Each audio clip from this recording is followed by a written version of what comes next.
Hola, soy Edgar Zamora y te doy la bienvenida a un nuevo episodio del podcast de EMCO Producciones.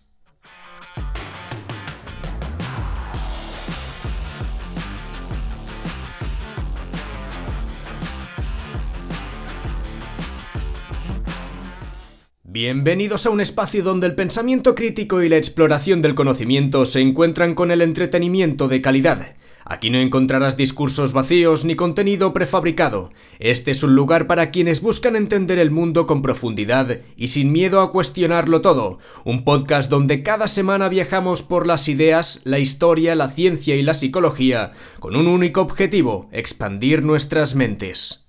Este es un viaje multidimensional por distintos campos del conocimiento, dividido en varias secciones que te garantizo que te harán reflexionar, aprender y sobre todo disfrutar.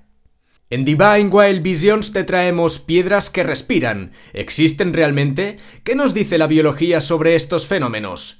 Y también Gaia, la Tierra como un organismo vivo, desde la hipótesis científica hasta sus implicaciones filosóficas. En política y sociedad, Black Lives Matter. Historia, política y el impacto real del movimiento. Y democracia, ¿es real o una ilusión? Un análisis profundo y sin concesiones. En economía y emprendimiento veremos el modo monje, la mentalidad que todo emprendedor debe adoptar para triunfar. Y también aptitudes de un buen CEO, lo que realmente hace a los grandes líderes empresariales. En psicología y espiritualidad nos adentraremos en los tipos de apego, cómo influyen en nuestra vida y relaciones. Y la pirámide de Maslow, cómo aplicamos esta teoría clásica al mundo actual. En historias de la historia, los tercios, la infantería que hizo temblar a Europa. Y la verdadera historia de Galileo, mitos y realidades del científico que desafió al poder. En Revolución Científica te voy a recomendar una serie que se llama Cells at Work, un anime que explica la biología celular mejor que muchos libros de texto. ¿Y la superinteligencia artificial? ¿Cuánto falta para que ésta supere la humana? En personas que inspiran, Colombo. Lecciones de vida del detective más astuto de la televisión. Y Marie Curie. Ciencia, determinación y la farsa del feminismo moderno. Y en último lugar, la lectura de la semana. 1984. Orwell y su profecía del totalitarismo moderno. Si este contenido te parece valioso, si crees en la importancia de tener un espacio donde se hable con honestidad y sin filtros, entonces te invito a que formes parte de El Nexo, nuestra comunidad de YouTube. Por solo 2,99 € al mes tendrás acceso exclusivo a contenido especial, conversaciones más cercanas y la posibilidad de apoyar este proyecto para que siga creciendo. Pero si aún no puedes unirte, al menos suscríbete al canal, deja tu like y tu comentario, porque los leo todos y valoro cada palabra que compartes conmigo. Este podcast es posible gracias a ti, y quiero que sigamos creciendo juntos. Sin más preámbulos, ¡comenzamos! Divine Wild Visions.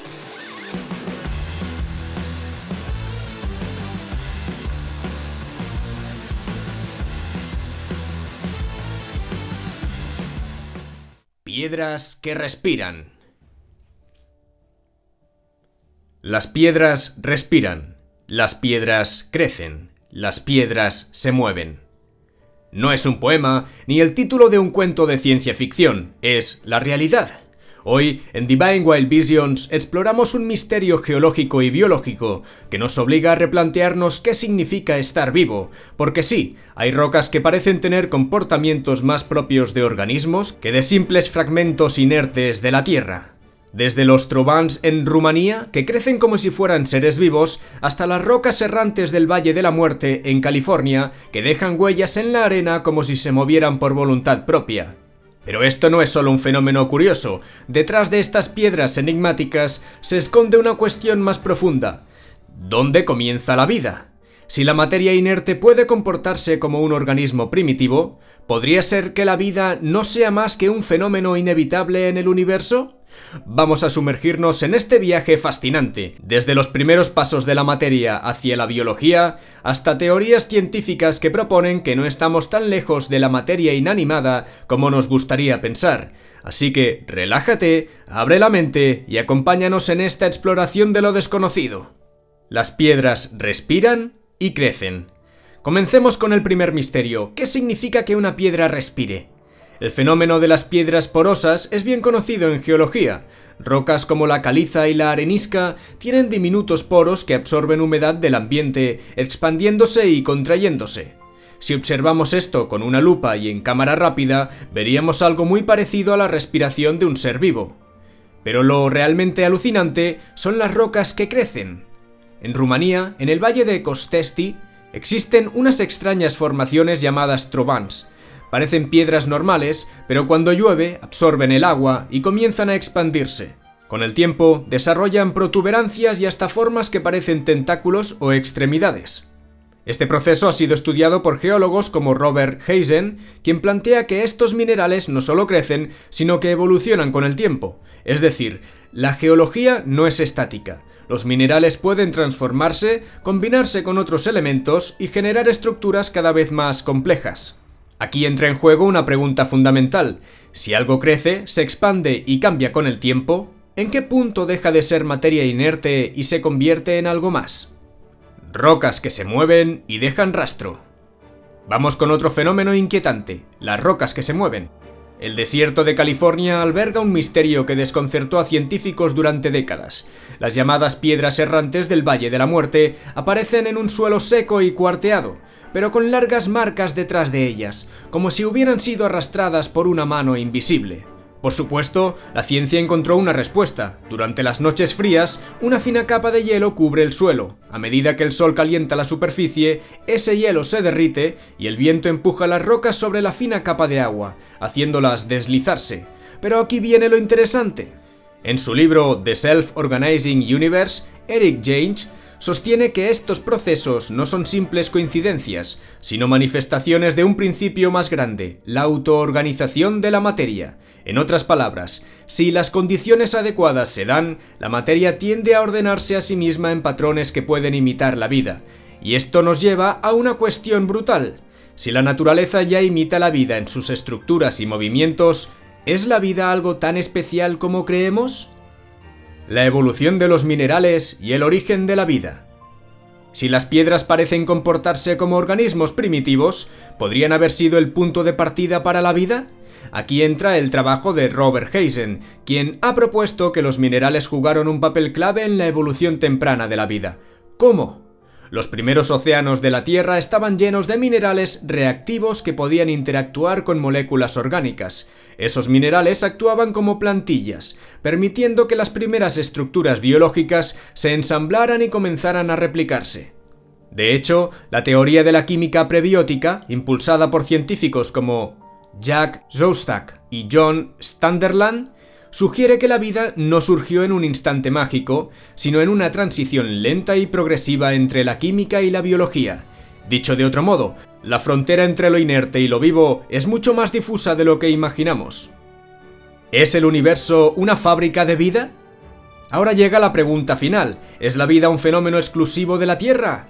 Si la autoorganización de la materia es una regla universal y los minerales pueden evolucionar hacia sistemas biológicos, entonces la vida debería ser un fenómeno frecuente en el universo.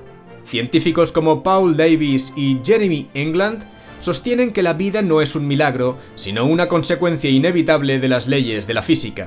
Esto significa que, en planetas con condiciones adecuadas, los minerales podrían estar repitiendo el mismo proceso que llevó a la vida en la Tierra. Cuando miramos Marte, Europa o Encélado, podríamos estar viendo planetas no muertos, sino en una fase intermedia, con la química lista para dar el salto hacia la biología. La vida y la materia son lo mismo. Así que la próxima vez que veas una piedra, mírala con otros ojos. Tal vez no sea un simple trozo de materia inerte, tal vez esté en su propio camino hacia algo más, porque al final del día, todo lo que nos rodea, incluyéndonos a nosotros, comenzó como una simple combinación de minerales en un planeta primitivo. Y si eso no te deja con la mente en llamas, es que no estabas prestando atención. Un ciego entra en una pescadería y dice: ¡Hola, señoras! Oh my God. El concepto de Gaia. Gaia no es solo un mito, ni una metáfora poética para referirse a la Tierra.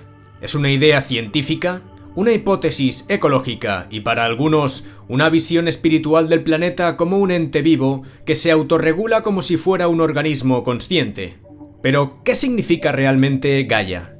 Desde que James Lovelock propuso la hipótesis Gaia, científicos, filosóficos, ecólogos y místicos han intentado descifrar hasta qué punto nuestro planeta es algo más que una simple roca habitada. ¿Es la Tierra un ser vivo? ¿Se comporta como un sistema que mantiene el equilibrio de la vida? ¿O es solo una ilusión? ¿Un error de percepción humana que busca patrones en el caos natural? Hoy, en Divine Wild Visions, nos sumergimos en lo más profundo de esta teoría, desde sus fundamentos científicos hasta sus ramificaciones filosóficas y espirituales. Así que dejemos atrás por un momento la visión tradicional del mundo y preparémonos para explorar el concepto de Gaia. El nacimiento de la hipótesis. Todo comenzó en la década de 1960, cuando un científico británico llamado James Lovelock trabajaba para la NASA en la búsqueda de vida en Marte. Lovelock tenía una idea revolucionaria. En lugar de buscar bacterias o fósiles marcianos, había que analizar la atmósfera del planeta. En la Tierra, la composición de la atmósfera es altamente inestable. Tenemos oxígeno en grandes cantidades, metano y otros gases que no deberían coexistir de manera natural. ¿Por qué ocurre esto? Porque la vida los mantiene en equilibrio. Las plantas, los microorganismos y los océanos ajustan la composición química del aire de una manera que sugiere que el planeta se comporta como un sistema autorregulado. Aquí nació la hipótesis Gaia, la idea de que la Tierra no es solo un planeta con vida, sino que es, en cierto sentido, un sistema vivo en sí mismo. Pero Lovelock no estaba solo. La bióloga Lynn Margulis, experta en microbiología, colaboró con él, argumentando que los microorganismos juegan un papel clave en la regulación planetaria. Juntos propusieron que los organismos vivos no solo evolucionan dentro de un ambiente pasivo, sino que modelan su propio entorno, asegurando la estabilidad del planeta para la vida. Pero, ¿hasta qué punto podemos decir que la Tierra está viva? ¿Es Gaia realmente un organismo vivo? Aquí entramos en una de las mayores polémicas científicas. ¿Tiene sentido decir que la Tierra es un ser vivo? Para los críticos como Richard Dawkins, la respuesta es un rotundo no. Según él, la selección natural actúa sobre organismos individuales, no sobre un planeta entero. No hay evidencia de que la Tierra tenga conciencia o de que su equilibrio sea más que un simple efecto colateral de millones de interacciones entre organismos y el ambiente. Pero otros científicos, como Timothy Linton, han refinado la hipótesis Gaia y argumentan que no es necesario que la Tierra sea un organismo consciente. Lo importante es que los sistemas vivos y no vivos interactúan de tal manera que mantienen el equilibrio global. Algo que podemos medir y modelar científicamente. Por ejemplo, los océanos regulan el clima absorbiendo dióxido de carbono, los árboles emiten compuestos químicos que influyen en la formación de nubes y ciertas bacterias marinas producen gases que afectan la temperatura global. Si esto no es una forma de autorregulación planetaria, entonces, ¿qué es? Gaia desde una perspectiva filosófica y espiritual. Pero Gaia no solo ha impactado a la ciencia, sino también a la filosofía y la espiritualidad. Desde tiempos antiguos, muchas culturas han visto a la Tierra como un ser vivo. Los griegos llamaban Gaia a la diosa madre de la naturaleza. En la India, la Tierra es Bhumi, un ser sagrado. Los indígenas americanos creen en la Madre Tierra, un ente que respira y siente. Filósofos como Pierre Teilhard de Chardin propusieron que la Tierra está evolucionando hacia un estado de conciencia superior, al que llamó noosfera, una capa de pensamiento global que unirá a la humanidad en una inteligencia colectiva. Y luego tenemos a Rupert Sheldrake, quien con su teoría de los campos morfogenéticos sugiere que la Tierra y todos los seres vivos están conectados por campos de información que influyen en su desarrollo. Esto nos lleva a una pregunta inquietante. ¿Es Gaia simplemente un sistema ecológico complejo o hay algo más detrás de su aparente equilibrio? La crisis climática y el futuro de Gaia. Si la Tierra es un sistema que se autorregula, ¿qué pasa cuando lo alteramos demasiado? Aquí entra el problema de la crisis climática. James Lovelock advirtió que Gaia puede soportar muchas alteraciones, pero hasta cierto punto. Si el equilibrio planetario se rompe, Gaia no va a morir, pero sí puede expulsarnos. Ejemplo, En el pasado, cuando los niveles de CO2 aumentaron drásticamente, la Tierra reaccionó con cambios climáticos extremos. Las especies que no se adaptaron desaparecieron. Hoy, con la contaminación, la deforestación y la pérdida de biodiversidad, Lovelock advertía que Gaia puede volverse hostil para los humanos. Pero algunos científicos como Hans Joachim Schellnhaber creen que aún estamos a tiempo de corregir el rumbo. ¿Cómo? Adoptando estrategias basadas en la resiliencia de la naturaleza. Restaurar bosques para reactivar los ciclos climáticos naturales, proteger océanos para conservar su papel como reguladores térmicos y desarrollar ciudades sostenibles que imiten los ecosistemas naturales. Si vemos a Gaia como un sistema en el que somos parte activa, podemos dejar de ser una amenaza y convertirnos en sus protectores. Entonces, después de todo lo que hemos explorado, ¿qué significa Gaia para nosotros? Desde un punto de vista científico, Gaia es una hipótesis poderosa sobre cómo la vida y el planeta se regulan mutuamente. Desde la filosofía, Gaia es una invitación a vernos como parte de un todo interconectado. Y desde la espiritualidad, Gaia nos recuerda que la Tierra no es solo nuestro hogar, sino un organismo del cual formamos parte.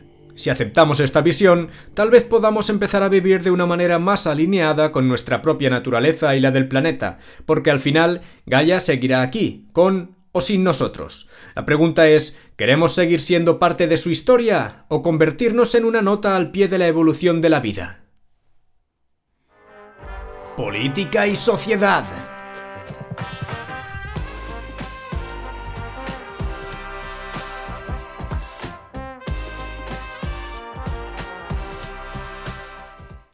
Black Lives Matter. Un movimiento que surgió en Estados Unidos en 2013 y que, en pocos años, se convirtió en un fenómeno global. Pero, ¿qué es realmente Black Lives Matter? ¿Un grito legítimo contra la injusticia? ¿O una herramienta política con fines muy concretos? A lo largo de este episodio, vamos a desgranar el origen, la evolución y las implicaciones de este movimiento desde una perspectiva histórica, política y humana. Analizaremos cómo se gestó en Estados Unidos, cómo evolucionó hasta convertirse en un acto político de peso y por qué su llegada a Europa es vista por muchos como una importación artificial de una lucha que no tiene el mismo contexto en el viejo continente. Aquí no nos quedaremos en eslóganes ni en sentimentalismos baratos. Vamos a examinar los hechos, los datos y las consecuencias de Black Lives Matter en el mundo real. Así que acomódate, abre la mente y prepárate para un viaje a través de la historia, la política y la realidad. Para entenderlo, primero tenemos que viajar al 2013. El movimiento nace tras la absolución de George Zimmerman, un vigilante comunitario que disparó a Trayvon Martin, un joven afroamericano. La narrativa oficial sostenía que Martin había sido asesinado sin razón, mientras que la defensa alegó que Zimmerman actuó en defensa propia tras ser atacado. A raíz de este caso, 3 activistas, Alicia Garza, Pastris Callors y Opal Tometi, lanzaron el hashtag Black Lives Matter en redes sociales. En su origen, el movimiento se presentó como una denuncia contra la brutalidad policial y el racismo sistémico. Pero muy pronto, Black Lives Matter dejó de ser solo una protesta espontánea y se convirtió en una organización con una estructura política, financiaciones millonarias y una agenda que iba más allá de la justicia racial. En 2014, la muerte de Michael Brown en Ferguson desató protestas masivas y consolidó a Black Lives Matter como un movimiento nacional. En 2020, con la muerte de George Floyd, Black Lives Matter explotó a nivel mundial, generando disturbios en varias ciudades de Estados Unidos y extendiéndose a Europa. Pero aquí surge la primera pregunta. ¿Es realmente Black Lives Matter un movimiento espontáneo y legítimo o es una construcción política con otros intereses? Para entender esto hay que seguir el dinero. Contrario a lo que muchos piensan, Black Lives Matter no es solo un grupo de activistas desorganizados. En 2016 se convirtió en Black Lives Matter Global Network Foundation, una organización con financiación de grandes corporaciones y fondos millonarios. Empresas como Nike, Amazon, Google y Coca-Cola han donado cientos de millones de dólares a Black Lives Matter. Pero, ¿por qué una multinacional apoyaría un movimiento que, en teoría, lucha contra el sistema? Según Heather McDonald, investigadora del Manhattan Institute, las grandes corporaciones han encontrado en Black Lives Matter una forma de limpiar su imagen mientras continúan explotando a trabajadores en países en vías de desarrollo. Además, la agenda de Black Lives Matter va más allá de la justicia racial. En su página web, hasta hace poco, afirmaban abiertamente que su objetivo era desmantelar la familia nuclear occidental y promover políticas identitarias que han generado divisiones sociales. Si realmente se trata de luchar por los derechos de la comunidad afroamericana, ¿por qué centrarse en ideologías posmodernas y no en problemas reales como la desigualdad económica o la criminalidad? Hasta aquí hemos visto la teoría. Ahora veamos las consecuencias reales de Black Lives Matter en Estados Unidos. Desde su auge en 2020, ha promovido la política de Defund the Police, desfinanciar la policía, bajo la premisa de que la brutalidad policial es la principal amenaza para los afroamericanos. Pero, ¿qué ocurrió en ciudades que aplicaron estas políticas? En Minneapolis, Nueva York y Los Ángeles, donde se redujo el presupuesto de la policía, los homicidios aumentaron entre un 30 y un 50% en un solo año. La tasa de asesinatos de afroamericanos aumentó, en muchos casos víctimas de otros afroamericanos, debido al aumento del crimen. Según Raphael Mangual, del Manhattan Institute, las comunidades negras fueron las más afectadas por la retirada de recursos policiales, ya que el crimen se disparó en sus barrios. El resultado final, Black Lives Matter, lejos de proteger a los afroamericanos, contribuyó a un entorno más peligroso para ellos. Entonces, ¿es realmente un movimiento de justicia o una estructura que promueve políticas que terminan perjudicando a la misma gente que dice defender? Y aquí es donde entramos en el terreno más absurdo, la importación de Black Lives Matter a Europa. En 2020, miles de personas salieron a protestar en París, Londres, Madrid y Berlín contra un racismo sistémico que no tiene el mismo contexto que en Estados Unidos. En Estados Unidos la historia de esclavitud y segregación es profunda y brutal. En Europa, aunque existen problemas de racismo, las sociedades han evolucionado bajo marcos culturales distintos. Los abusos policiales en Europa no tienen comparación con Estados Unidos, ya que la mayoría de fuerzas policiales europeas tienen protocolos más estrictos. Según Eric Zemmour, en Francia, Black Lives Matter ha servido para justificar disturbios y enfrentamientos entre comunidades inmigrantes y el Estado. En España, la extrema izquierda ha intentado usarlo como herramienta para importar el conflicto racial estadounidense a una sociedad que tiene problemas completamente distintos. Al final del día, ¿qué es Black Lives Matter realmente? ¿Un movimiento de justicia? Difícilmente, cuando sus políticas han empeorado la situación de los afroamericanos. ¿Un fenómeno espontáneo? No. Cuando sus principales promotores son grandes corporaciones y políticos con agendas muy concretas. ¿Un movimiento legítimo? No cuando sus líderes han sido acusados de malversación de fondos mientras las comunidades que dicen defender siguen sufriendo los mismos problemas. El verdadero legado de Black Lives Matter es la división, la instrumentalización de la identidad racial como arma política y la destrucción del debate racional en favor de la emocionalidad descontrolada. Y hasta aquí este análisis. ¿Y tú? ¿Crees que Black Lives Matter es realmente un movimiento de justicia o una herramienta política para dividir a la sociedad? Deja tu opinión en los comentarios. Dice que está el matrimonio en Ikea y le dice ella a él: ¡Ay, Manolo, vámonos que te estás poniendo muy nervioso! Y dice él: ¿Qué cajones me estás diciendo? Dice: ¡Ay, Manolo, vámonos que estás muy mal! Y dice él: ¡No me digas estanterías!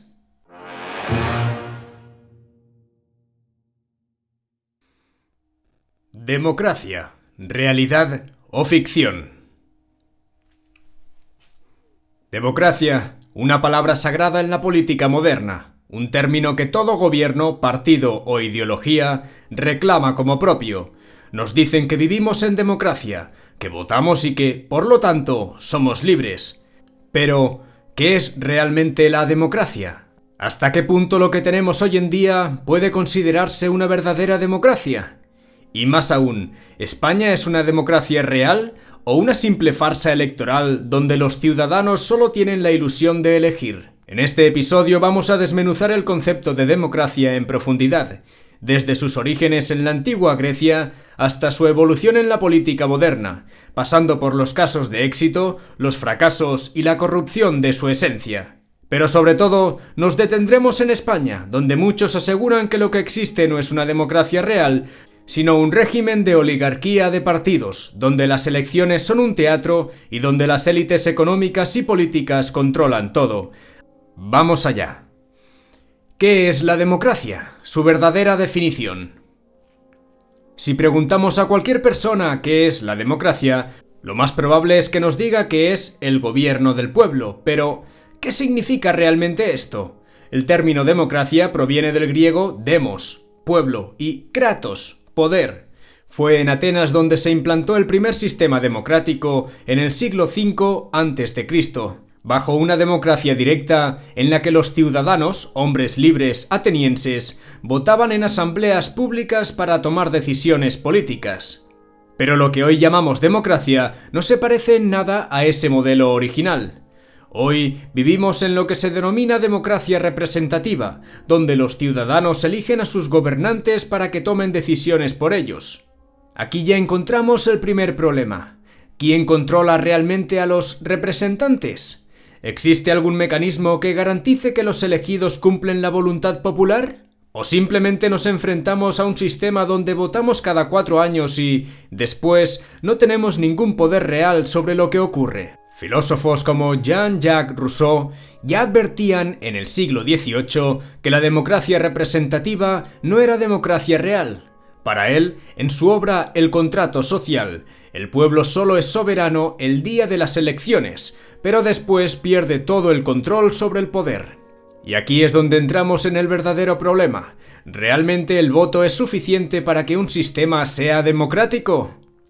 Historia de la democracia y su evolución. A lo largo de la historia, la democracia ha tomado distintas formas, desde Atenas hasta la actualidad, pero en ese camino ha sufrido constantes distorsiones y manipulaciones. Tras la caída de la democracia ateniense, el concepto de gobierno del pueblo desapareció durante siglos. En la Edad Media, el poder fue acaparado por monarquías absolutas y la Iglesia.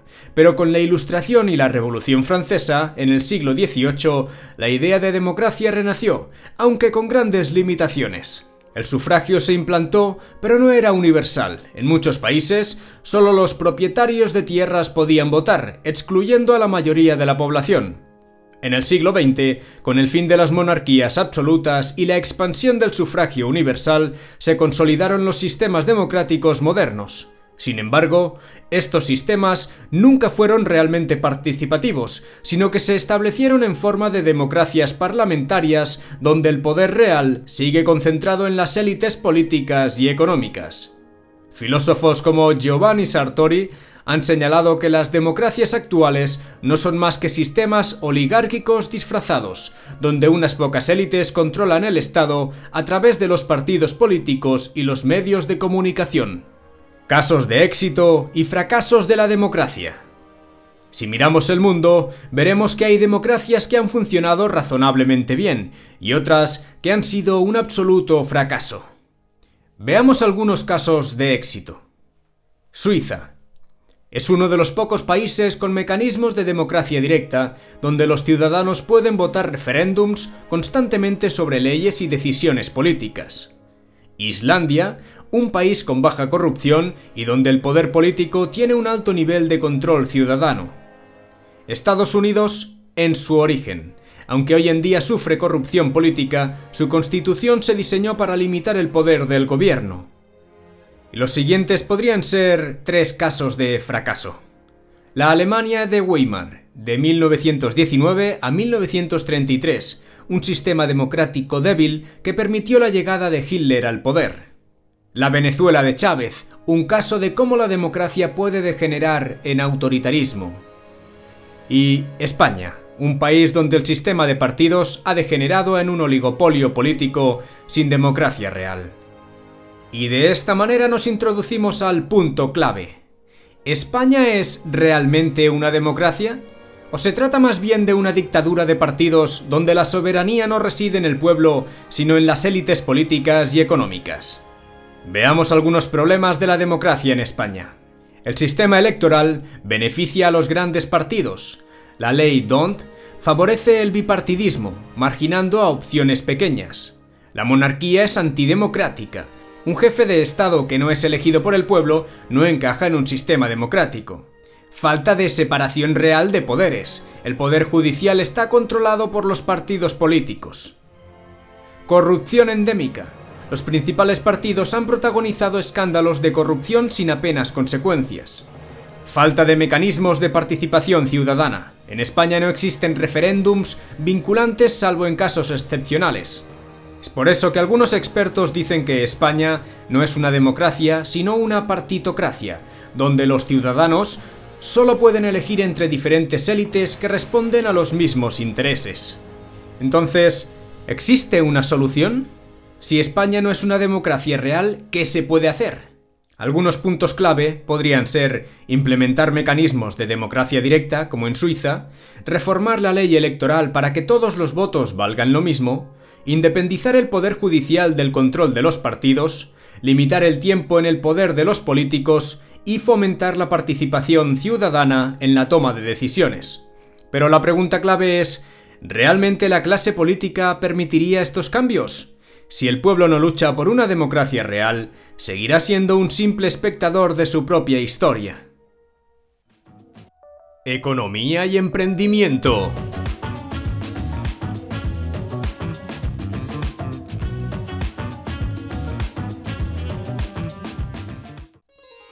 El modo monje.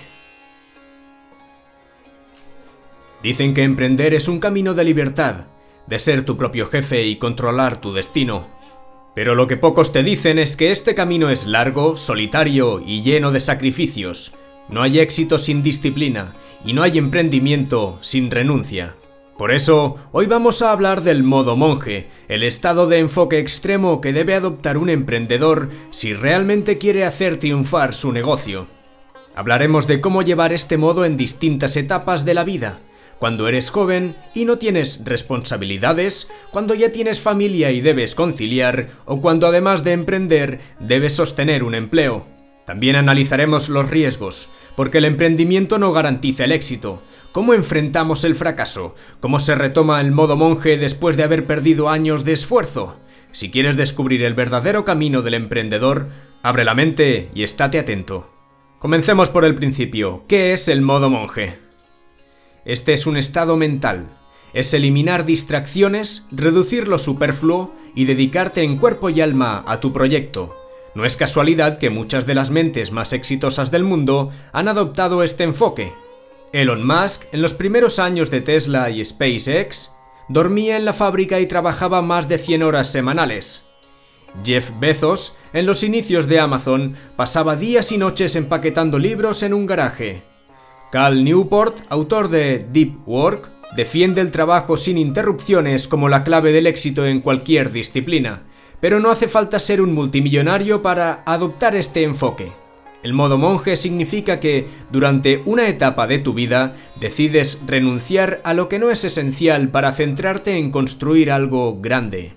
Reduces al mínimo tu vida social, eliminas distracciones como redes sociales y entretenimiento sin propósito. Creas rutinas férreas que maximizan tu productividad. Aprendes a trabajar sin depender de la motivación. ¿Por qué es necesario este sacrificio? Porque emprender no es solo montar un negocio, es luchar contra el caos, la incertidumbre y la falta de garantías, y la única manera de sobrevivir a esto es con disciplina. Emprender siendo joven y sin responsabilidades. Cuando eres joven, sin familia ni grandes obligaciones, tienes una ventaja brutal: el tiempo.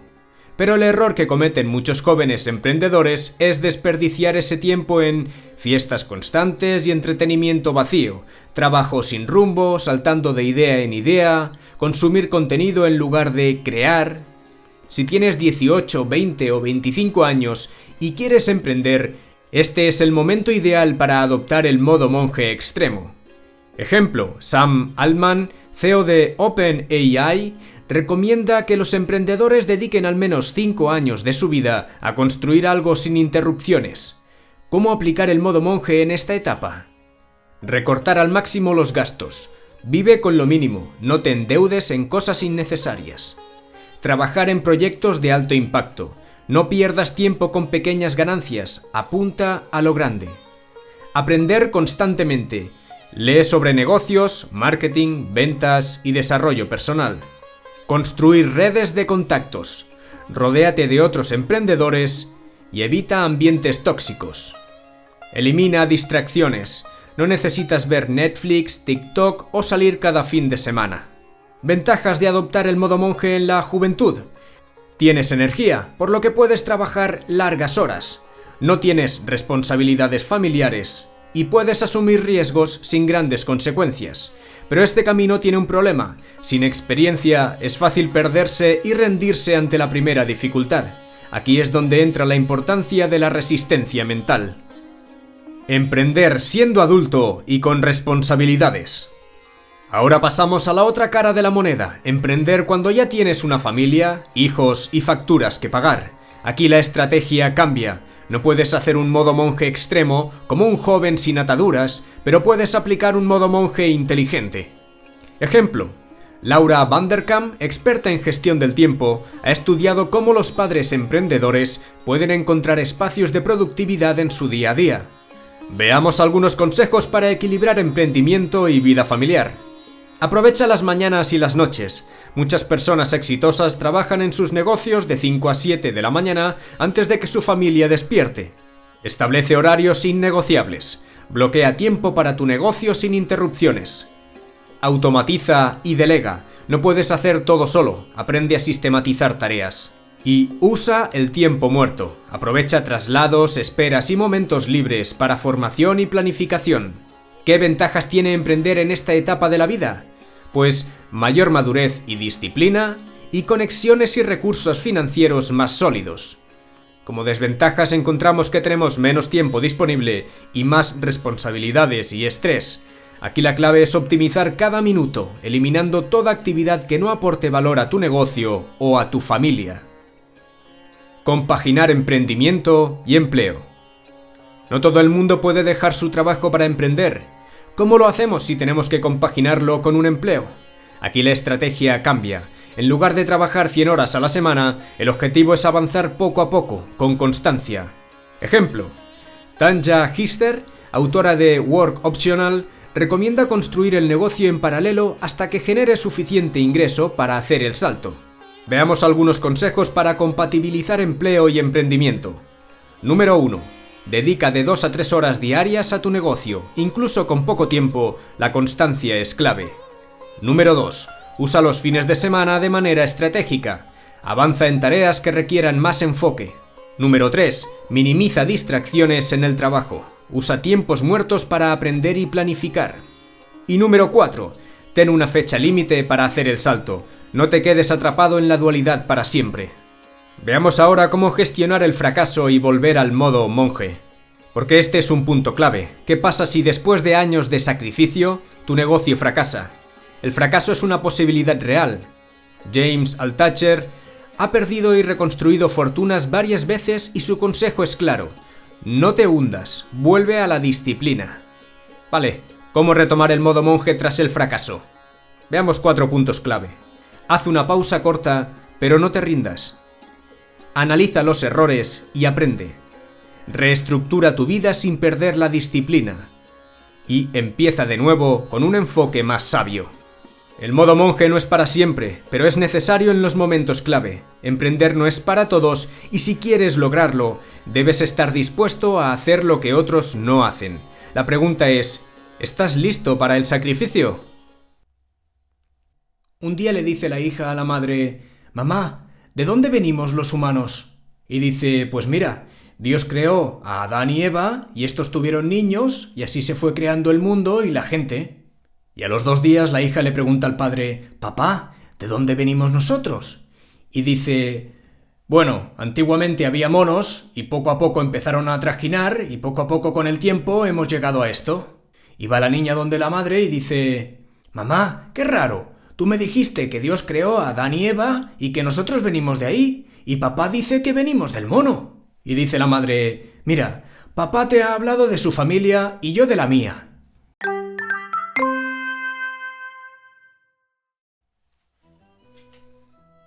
Las aptitudes que debe tener todo buen CEO. ¿Qué hace que un CEO sea exitoso?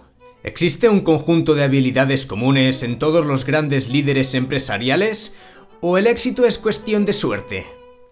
En este episodio vamos a desmontar la idea de que los grandes CEO nacen con un talento innato. En realidad hay principios, hábitos y aptitudes que podemos aprender y aplicar en nuestros propios negocios y emprendimientos.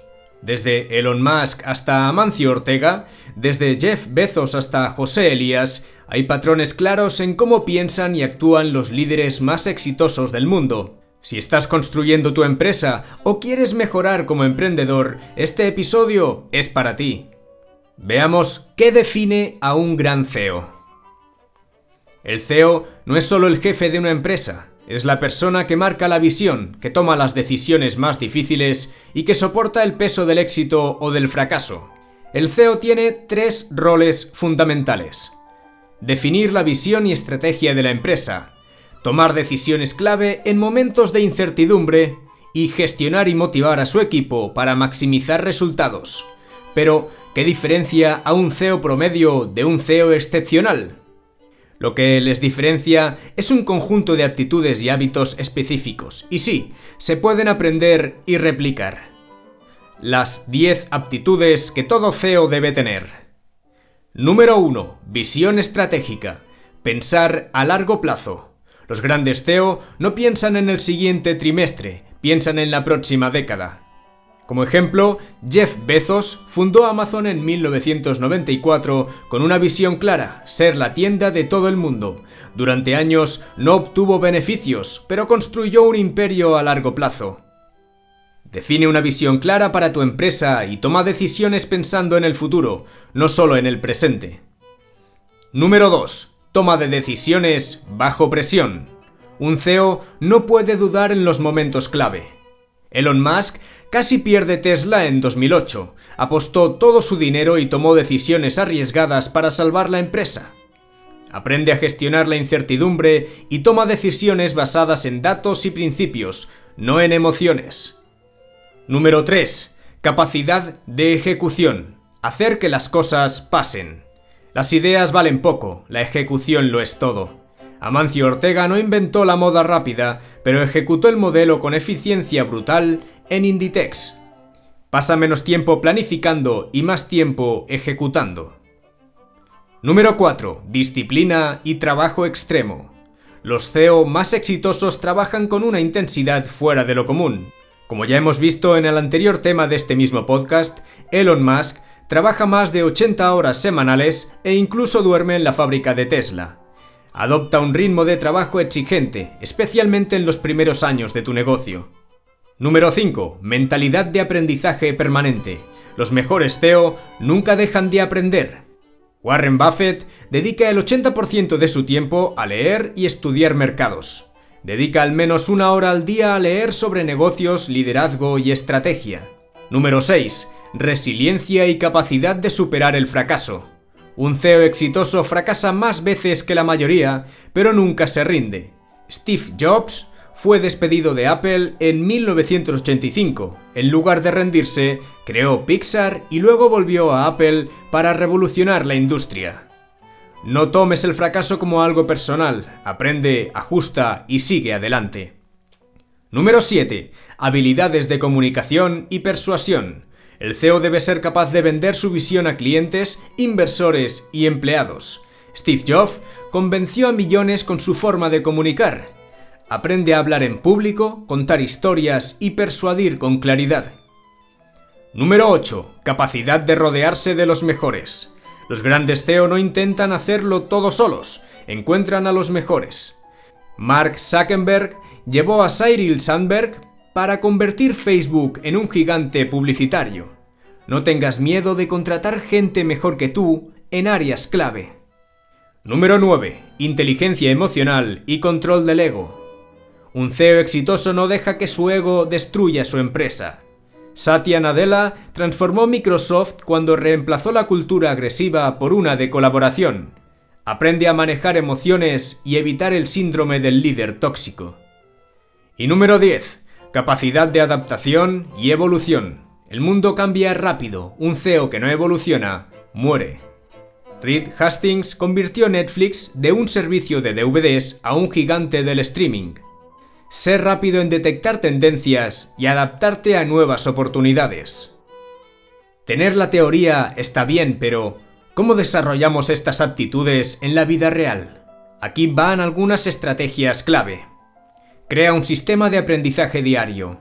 Lee 30 minutos al día sobre liderazgo y negocios. Aprende a tomar decisiones rápidas. Practica resolver problemas con datos y lógica. Ejercita la disciplina. Bloquea tu agenda para hacer lo más importante cada día. Sal de tu zona de confort. Habla en público, lanza proyectos, asume riesgos. Rodéate de gente ambiciosa. Conéctate con emprendedores y CEO que te inspiren. ¿Quieres ser un gran CEO? Actúa como uno. Los CEO más exitosos no nacen con talento sobrenatural. Son personas que desarrollaron habilidades específicas a lo largo del tiempo. Si quieres acercarte a su nivel, empieza a aplicar las 10 aptitudes clave que hemos visto hoy, porque al final el éxito no es cuestión de suerte, es cuestión de preparación, acción y resiliencia. Psicología y espiritualidad.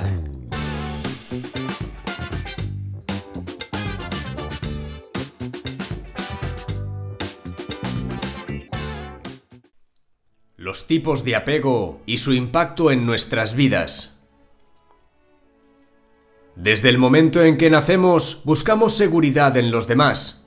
Miramos a nuestros cuidadores en busca de afecto, protección y guía.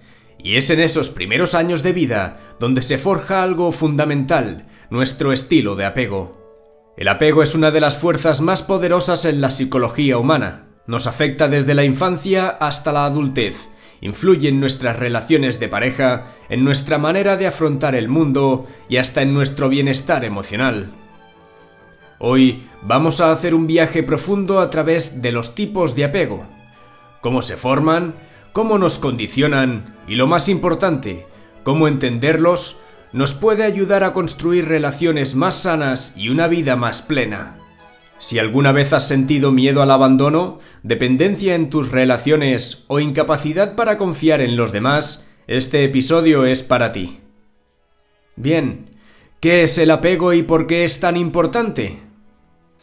Desde que nacemos, nuestra supervivencia depende de los demás. En los primeros años de vida, los bebés no pueden valerse por sí mismos, así que dependen completamente de sus cuidadores para recibir amor, alimento y protección. Fue John Bowlby, un psiquiatra y psicoanalista británico, quien en la década de 1950 desarrolló la teoría del apego. Descubrió que los niños que crecían sin una figura de apego segura sufrían graves problemas emocionales y conductuales en su vida adulta.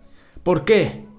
Porque el apego es el primer vínculo emocional que establecemos y determina cómo nos relacionamos con el mundo a lo largo de nuestra vida. ¿Eres una persona que confía fácilmente en los demás? ¿Tienes miedo al abandono en tus relaciones? ¿Te cuesta expresar tus emociones o pedir ayuda? Todo esto puede tener su origen en la forma en que aprendiste a vincularte en tu infancia. Los tipos de apego según Mary Ainsworth. No todos los estilos de apego son iguales. De hecho, la psicóloga Mary Ainsworth, en los años 70, realizó un experimento llamado la situación extraña, donde observó cómo los niños reaccionaban cuando sus madres los dejaban solos y luego regresaban. Gracias a este estudio, se identificaron 4 tipos de apego principales. Número 1. Apego seguro. Los niños con apego seguro lloraban cuando su madre se iba, pero al regresar se calmaban rápidamente y volvían a explorar su entorno.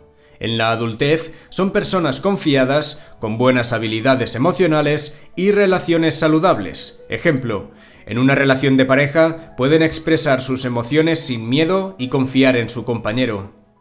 Número 2. Apego ansioso o preocupado. Estos niños se ponían extremadamente angustiados cuando su madre se iba y al regresar mostraban enojo o ansiedad extrema.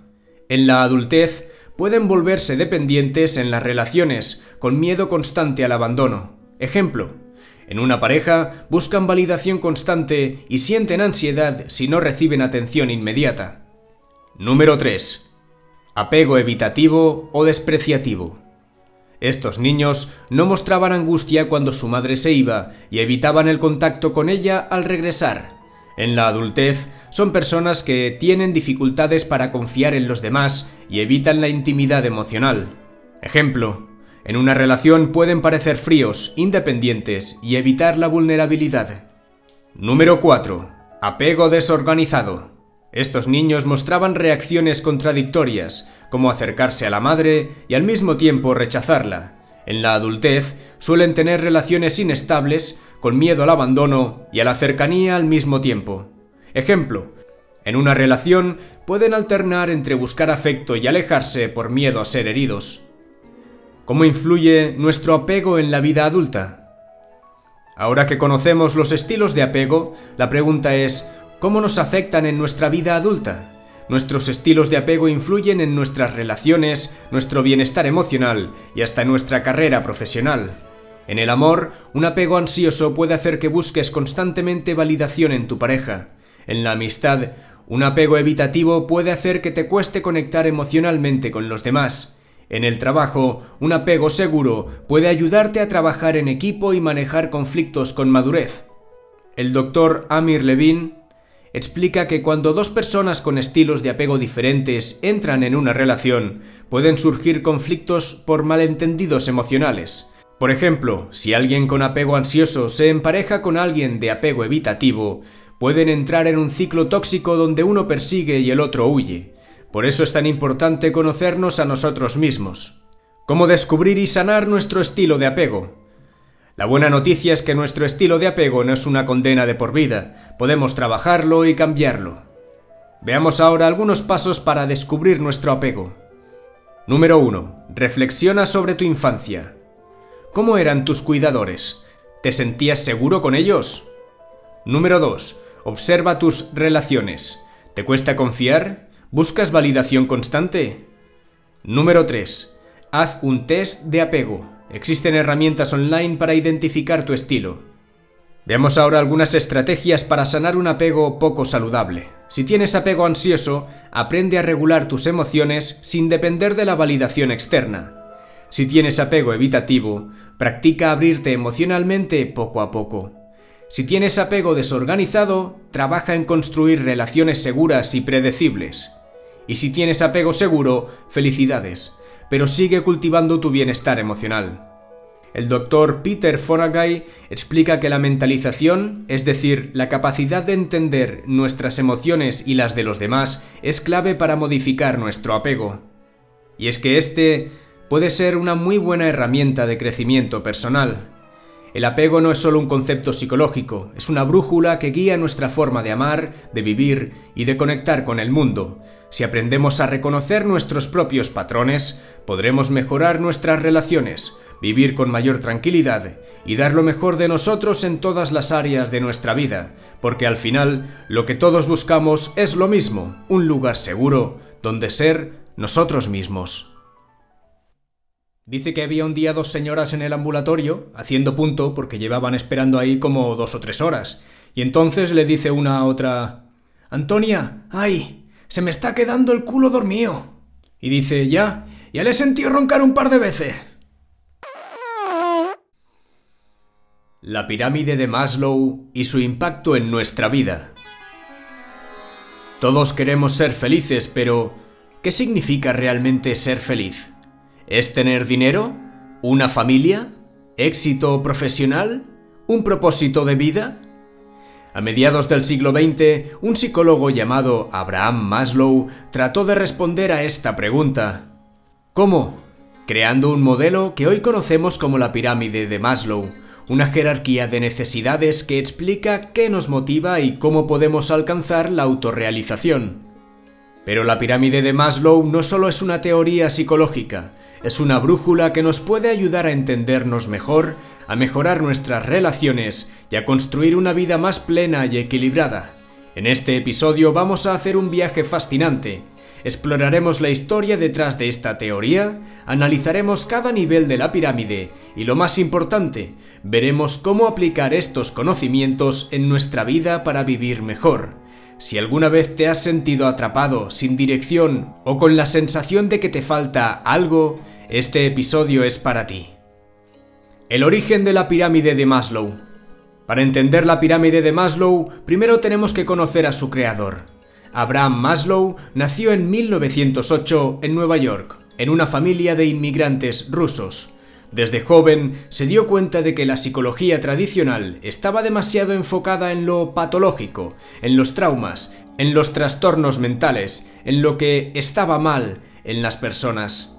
Pero Maslow quería cambiar eso. Se preguntó, ¿y si en lugar de estudiar lo que va mal en la mente humana, estudiamos lo que hace que las personas sean felices y exitosas?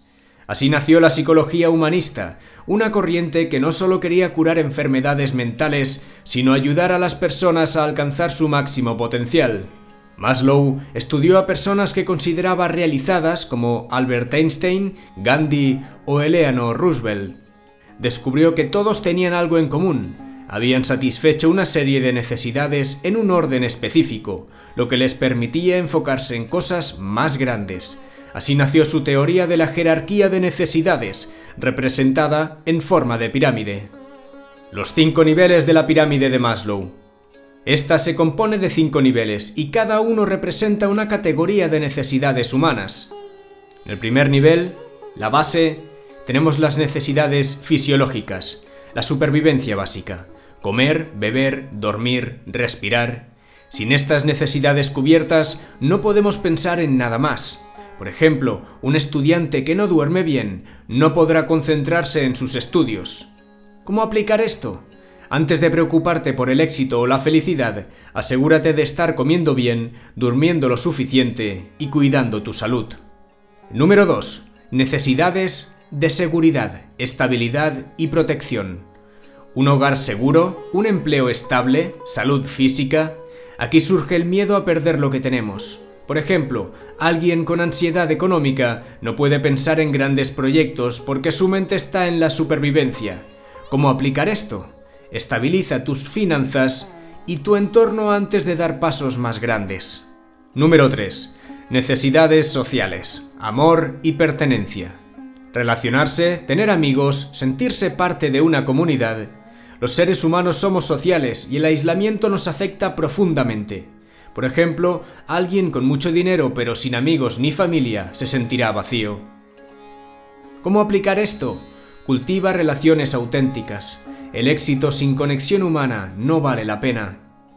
En cuarto lugar, tenemos las necesidades de reconocimiento, éxito y autoestima. Aquí buscamos respeto, logros, reconocimiento. Por ejemplo, un artista que ya tiene dinero y estabilidad ahora quiere que su obra sea valorada. ¿Cómo aplicar esto? No te obsesiones con la validación externa, pero sí trabaja en sentirte orgulloso de lo que haces. Y en quinto lugar, la necesidad de autorrealización, el propósito de vida. Es la cumbre de la pirámide. Llegar a ser lo mejor que podemos ser. No es solo éxito material, sino un sentido profundo de propósito. Einstein o Gandhi no trabajaban solo por dinero, sino por su visión del mundo. Descubre qué te apasiona y cómo puedes aportar algo al mundo. Veamos cómo aplicar la pirámide de Maslow a nuestra vida. Ahora que conocemos los niveles de la pirámide, la pregunta es ¿cómo podemos usarlos para mejorar nuestra vida? Aquí van 4 puntos básicos. Identifica en qué nivel estás ahora mismo. ¿Tienes cubiertas tus necesidades básicas o estás preocupado por la estabilidad? ¿O ya estás en la búsqueda de propósito? En segundo lugar, no saltes etapas. No puedes hablar de autorrealización si estás preocupado por pagar el alquiler. En tercer lugar, equilibra todos los niveles. Aunque estés en un nivel alto, sigue atendiendo los niveles básicos. Y en cuarto lugar, aplica esto a tus relaciones. Identificar las necesidades de los demás nos hace más empáticos y mejores compañeros. Borja Vilaseca, autor de ¿Qué harías si no tuvieras miedo?, explica que muchas personas nunca llegan a la autorrealización porque se quedan atrapadas en las necesidades de reconocimiento externo. La clave es encontrar equilibrio y avanzar en la pirámide de manera consciente. Críticas y actualizaciones a la teoría de Maslow. Aunque la teoría de Maslow es poderosa, no está libre de críticas. No siempre seguimos un orden fijo, a veces las necesidades superiores nos motivan incluso sin tener estabilidad. Por ejemplo, artistas que viven en la pobreza por amor a su arte. La cultura influye. En algunas sociedades, la comunidad es más importante que la autorrealización individual.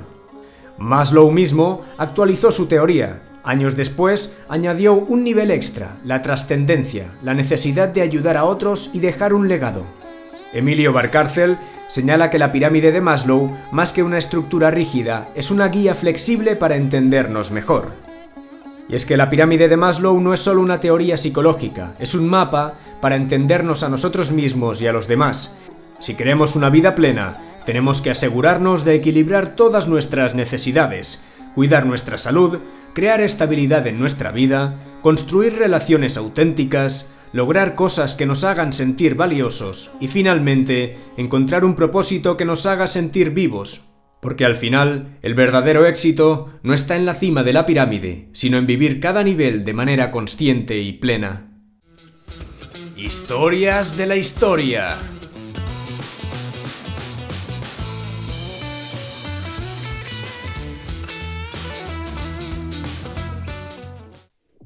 Los tercios españoles. Gloria, sangre y acero. Imagina un campo de batalla cubierto de niebla. Frente a ti, una línea de hombres endurecidos por el hambre, la guerra y el tiempo. Visten ropajes gastados, algunos turcidos tantas veces que parecen más remiendos que tela. En sus manos, picas, arcabuces, espadas melladas y corazas abolladas por años de batalla. No son soldados comunes, son españoles. Y no cualquier español, son los tercios. Dicen que cuando marchaban, la tierra temblaba, que su resistencia en combate era inhumana, que no temían a la muerte porque llevaban años conviviendo con ella. Durante más de siglo y medio, fueron la columna vertebral de un imperio donde nunca se ponía el sol. Hoy, en Historias de la Historia, rendimos homenaje a los guerreros que hicieron temblar a Europa, los tercios españoles. El nacimiento de una leyenda. Corría el siglo XVI. España, bajo el mando de Carlos I, se había convertido en la potencia dominante en Europa.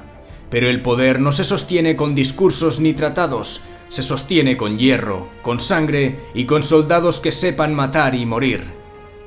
Hasta entonces, los ejércitos europeos eran en su mayoría contingentes de mercenarios contratados para una campaña y disueltos tras la batalla.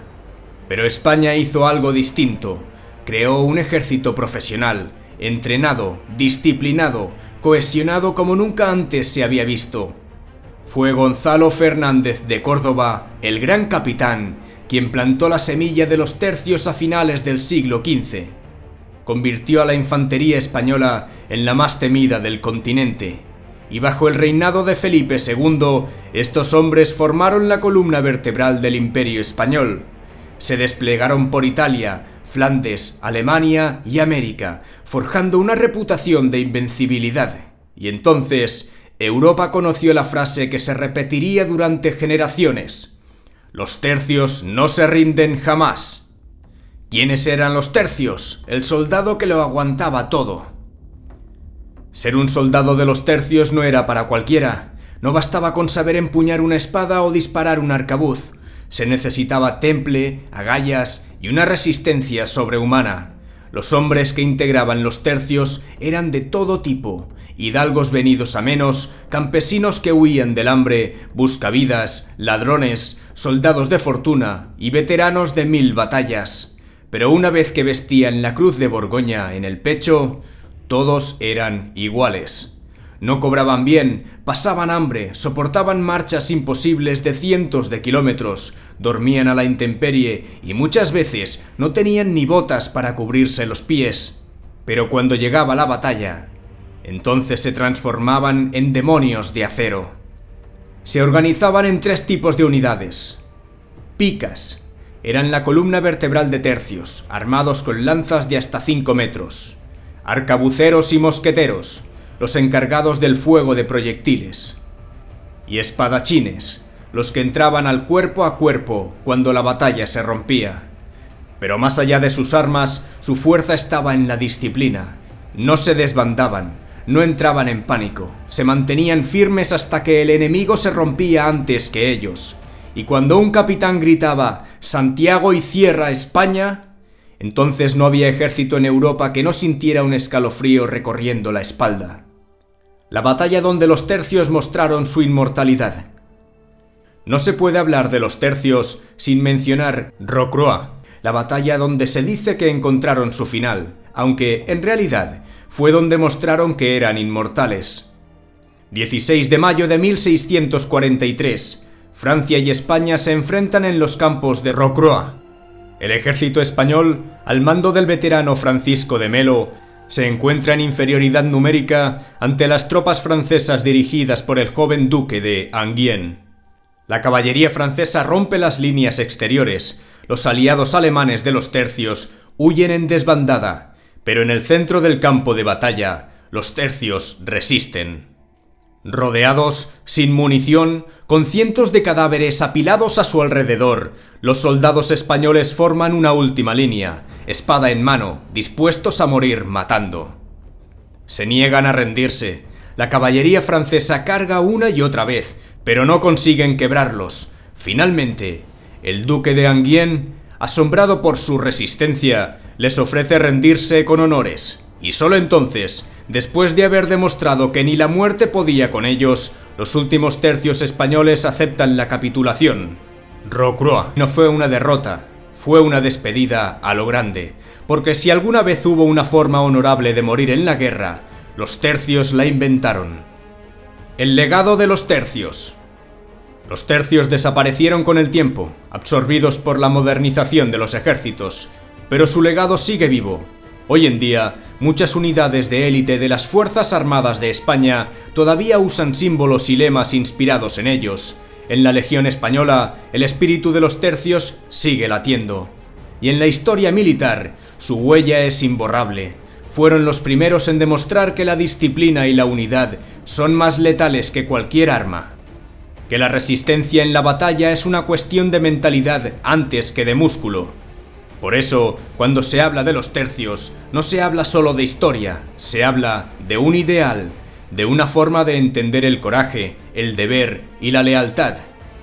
Si alguna vez sientes que todo está en contra, recuerda la historia de aquellos soldados que, rodeados en Rocroi, con la muerte respirando en su nuca, se miraron unos a otros, se cuadraron y dijeron: «Vamos a morir como españoles, porque hay derrotas que son victorias». Y hay legados que ni el tiempo puede borrar.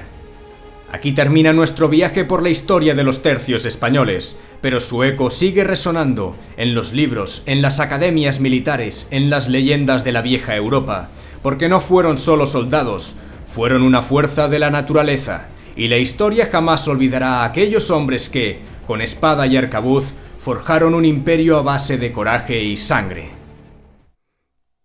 Dice que va uno a donde el cura a confesarse y dice: «Padre, me acuso de ser un cotilla». Y dice: «Vamos a ver. Pues nada, 2 Padre Nuestros y 2 Ave Marías». Y dice el tipo: «Por cierto, padre, ¿qué hizo San José con la carpintería? ¿La traspasó o la vendió?». La verdadera historia de Galileo. Dicen que Galileo murió torturado por la Inquisición, que pasó sus últimos días en la oscuridad de una mazmorra por haber dicho la verdad, pero ¿y si te dijera que eso no es cierto? La historia de Galileo Galilei no es solo la de un genio incomprendido, sino la de un hombre atrapado entre la ciencia, la política y los intereses de su tiempo. Hoy, en Historias de la Historia, vamos a contar la verdadera historia de Galileo, desmontando mitos, explorando su legado y desvelando el drama real que lo rodeó. Así que afina tu mente y acompáñame en este viaje a través de la ciencia, la fe y la controversia. El hombre que quiso leer el universo. Florencia, 1564. En el seno de una familia acomodada, nace un niño que cambiará la historia de la ciencia, Galileo Galilei. Su padre, Vicenzo, un músico de talento, le enseñó algo que marcaría su vida: no aceptar verdades sin cuestionarlas. Desde pequeño, Galileo mostró un talento excepcional para las matemáticas y la observación. Sin embargo, su padre quería que fuera médico, porque en esa época la ciencia era solo un pasatiempo de aristócratas, no una profesión seria. Pero Galileo tenía otros planes. Un día, sentado en una iglesia de Pisa, vio como una lámpara oscilaba con un ritmo preciso. Las ideas empezaron a encajar en su mente. ¿Y si el movimiento se regía por reglas matemáticas? Así comenzó su obsesión con la física, una obsesión que lo llevaría a desafiar todo lo que la humanidad creía saber sobre el universo. Los descubrimientos que sacudieron al mundo. Galileo no tardó en hacer descubrimientos que desafiaban la lógica medieval. Uno de sus primeros experimentos lo llevó a la cima de la Torre de Pisa, desde donde dejó caer dos objetos de diferente peso. Contra todo lo que Aristóteles había enseñado durante siglos, Galileo demostró que ambos tocaban el suelo al mismo tiempo. Pero lo que realmente lo lanzó a la fama fue un invento que no creó, pero que perfeccionó: el telescopio. En 1609, Galileo construyó un telescopio con una ampliación de 20 aumentos y miró hacia el cielo. Lo que vio cambió la historia de la astronomía. Montañas en la luna, manchas en el sol, 4 lunas girando alrededor de Júpiter. Hasta ese momento se creía que el universo era una esfera perfecta e inmutable, pero Galileo demostró que estaba lleno de imperfecciones. Y lo más importante, si Júpiter tenía lunas, no todo giraba en torno a la Tierra. El choque con el poder, Galileo y la Iglesia. Aquí es donde la historia se vuelve política, porque Galileo no solo era científico, también era un polemista con un talento peligroso para ridiculizar a sus oponentes. En 1610 publicó el Sidereus Nuncius, el mensajero sideral, donde presentaba sus descubrimientos. Fue un éxito inmediato, pero también una bomba en el tablero del pensamiento medieval. El problema no era solo científico. En 1616, la Iglesia no tenía aún una postura oficial sobre el heliocentrismo, pero era un tema delicado. Copérnico ya había planteado la idea de que la Tierra giraba alrededor del Sol, pero su teoría era vista como una curiosidad matemática, no como una realidad física. Galileo, en cambio, decía que era una verdad innegable, y ahí es donde todo se complicó. Ese mismo año, la Inquisición advirtió que el heliocentrismo contradecía la Biblia. Se le prohibió enseñar o defender esa idea sin pruebas concluyentes. Galileo, astuto, hizo lo que mejor sabía hacer: esperar. Pero en 1623, un viejo amigo suyo se convirtió en papa, Urbano VIII. Galileo pensó que era su oportunidad y escribió su libro más polémico, Diálogo sobre los dos grandes sistemas del mundo. El libro era un debate entre tres personajes: un heliocentrista brillante, un personaje neutral y un geocentrista que, casualmente, hablaba como un idiota. El problema fue que este personaje estaba basado en los argumentos de Urbano VIII. El Papa, que antes había apoyado a Galileo, se sintió ridiculizado. En 1633, la Inquisición lo llamó a juicio. Pero aquí viene la primera gran mentira: Galileo no fue torturado. Sí, fue interrogado bajo amenaza de tortura, pero nunca se llegó a aplicarla. Al final, se le obligó a abjurar de su teoría públicamente.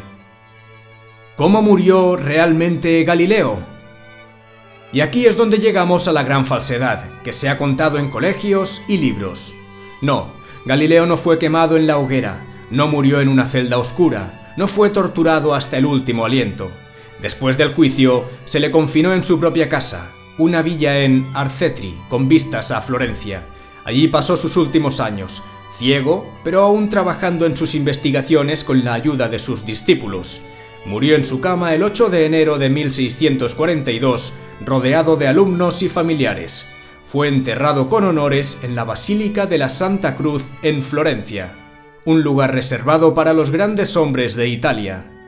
La Iglesia tardó siglos en reconocer su error, pero en 1992 el Papa Juan Pablo II finalmente rehabilitó su nombre.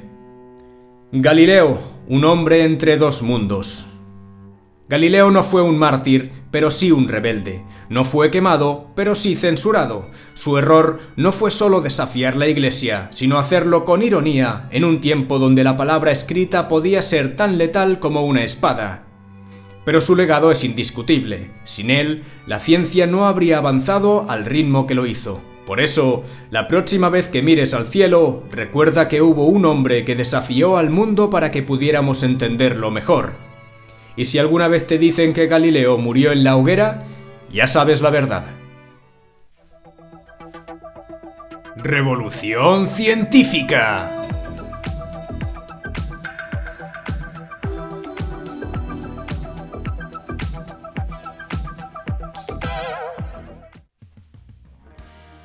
Cells at Work. Ciencia y entretenimiento en la biología celular. ¿Alguna vez te has preguntado qué pasa dentro de tu cuerpo a nivel celular? Imagina un mundo microscópico donde cada célula es un personaje con una misión. Un universo dinámico donde los glóbulos rojos son repartidores incansables, los glóbulos blancos son valientes guerreros y las plaquetas, pequeñas pero poderosas, son expertas en reparaciones de emergencia. Si esto te suena a ciencia ficción, entonces no has visto Cells at Work, una serie de anime que nos lleva al interior del cuerpo humano como nunca antes se había mostrado. Hoy, en Revolución Científica, vamos a analizar qué también representa la serie la realidad de nuestras células, explorando el increíble funcionamiento del cuerpo humano con una combinación de rigor científico y entretenimiento. Si te apasiona la biología, la ciencia o simplemente quieres conocer de manera divertida lo que ocurre dentro de ti, este episodio es para ti. ¡Comenzamos! Bueno, ¿qué es Cells at Work? Antes de sumergirnos en su biología, hablemos un poco de la serie. Cells at Work es un anime basado en el manga de Akane Shimizu, estrenado en 2018 y disponible en Amazon Prime Video. La serie nos introduce en un universo donde cada célula del cuerpo humano es un personaje con un trabajo específico. Los glóbulos rojos son mensajeros que transportan oxígeno y nutrientes. Los glóbulos blancos son feroces guerreros que combaten invasores como bacterias y virus. Las plaquetas son adorables pero eficientes trabajadoras que reparan heridas. Y el cuerpo humano es una ciudad en constante movimiento y defensa. Lo más interesante es que esta serie no es solo entretenida, sino que se ha convertido en una herramienta educativa para estudiantes de biología y medicina. Pero, ¿qué tan fiel es a la realidad? Vamos a comprobarlo. Los verdaderos protagonistas, las células y su función real. Ahora entremos en materia. ¿Qué hacen realmente las células que vemos en Cells at Work? Los glóbulos rojos, eritrocitos. Los repartidores del oxígeno. En la serie son representados como trabajadores incansables que transportan oxígeno y CO2. Son amables pero algo despistados y sobrecargados de trabajo. En la realidad, son las células más abundantes en la sangre. Transportan oxígeno gracias a la hemoglobina y recogen el CO2 para llevarlo a los pulmones. No tienen núcleo, lo que les permite flexibilidad para pasar por los vasos sanguíneos más estrechos. El veredicto es bastante preciso. La única diferencia es que los glóbulos rojos no tienen tanta personalidad propia porque no tienen núcleo ni ADN. Los glóbulos blancos, los neutrófilos. Los guerreros del sistema inmunológico. En la serie son representados como soldados agresivos que atacan a los invasores con cuchillos. Suelen estar cubiertos de sangre o mejor dicho de bacterias destrozadas. En la realidad son la primera línea de defensa del sistema inmune. Patrullan el cuerpo en busca de patógenos. Utilizan fagocitosis, literalmente devorando bacterias y virus. El veredicto es muy preciso. La única diferencia es que no usan cuchillos, sino enzimas y procesos químicos para destruir a los enemigos. Las plaquetas, las miniconstructoras. En la serie son representadas como niñas pequeñas responsables de reparar heridas. En la realidad son fragmentos de células sin núcleo esenciales para la coagulación. Se agrupan y crean un tapón en caso de herida. A pesar de su aspecto caricaturesco, la serie acierta en su función. Las células dendríticas, los estrategas del sistema inmunológico. En la serie se muestran como individuos inteligentes, casi aristocráticos, que analizan amenazas. En la realidad, son responsables de alertar a otros glóbulos blancos y coordinar la respuesta inmune. Bastante acertado. Son células clave en la inmunidad adaptativa. Linfocitos T y linfocitos B, los soldados especializados. En la serie se presentan como unidades de combate de élite, con habilidades únicas. En la realidad, los linfocitos T atacan células infectadas y coordinan la respuesta inmune, mientras que los linfocitos B producen anticuerpos. En la inmunología real, son los verdaderos protagonistas de las respuestas inmunes más avanzadas. Lo que la serie no muestra. Si bien Cells at Work hace un trabajo excelente representando muchas células, hay algunas omisiones interesantes, como las células madre, que son las constructoras del cuerpo, pero en la serie no tienen un papel importante. O las células nerviosas, las neuronas, que son fundamentales en la comunicación del cuerpo, pero en la serie casi no aparecen. Y los macrófagos, en la serie son enfermeras con trajes victorianos, pero en realidad son células clave en la respuesta inmune y la limpieza del cuerpo. La ciencia y el entretenimiento pueden ir de la mano. La biología celular puede parecer compleja, pero Cells at Work ha demostrado que la ciencia puede enseñarse de forma amena y visualmente impactante. Gracias a series como esta, muchas personas han aprendido sobre su propio cuerpo sin necesidad de un libro de texto. De hecho, incluso médicos y profesores han elogiado la fidelidad de la serie en la representación de los procesos biológicos. Y esto nos lleva a una pregunta importante.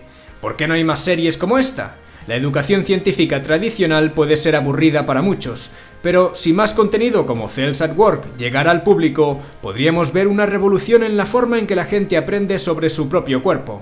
Si no has visto Cells at Work, te la recomiendo totalmente. Es divertida, educativa y te hará ver tu propio cuerpo con nuevos ojos, porque, al final del día, todos somos un universo microscópico en constante movimiento, y entenderlo es el primer paso para cuidarnos mejor.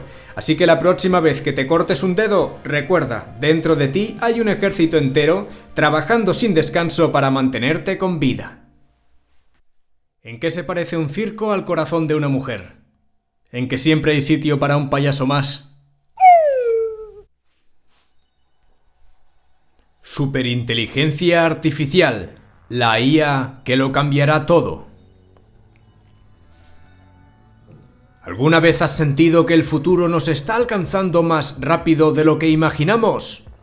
Hace apenas unas décadas, la inteligencia artificial era un concepto de ciencia ficción. Hoy, los algoritmos están en nuestras casas, en nuestros teléfonos, en nuestras decisiones diarias. Pero lo que estamos viviendo ahora es solo el principio, porque lo que realmente cambiará la historia de la humanidad es algo que todavía no ha llegado: la superinteligencia artificial.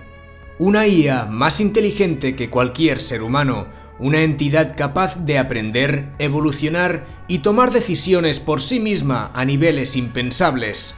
¿Es una promesa o una amenaza? ¿Cuánto falta para que se haga realidad? Y sobre todo, ¿estamos preparados para ello?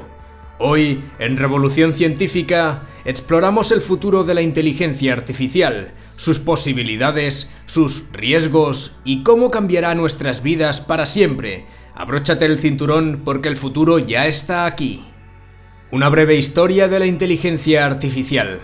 Para entender hacia dónde vamos, primero deberíamos mirar atrás.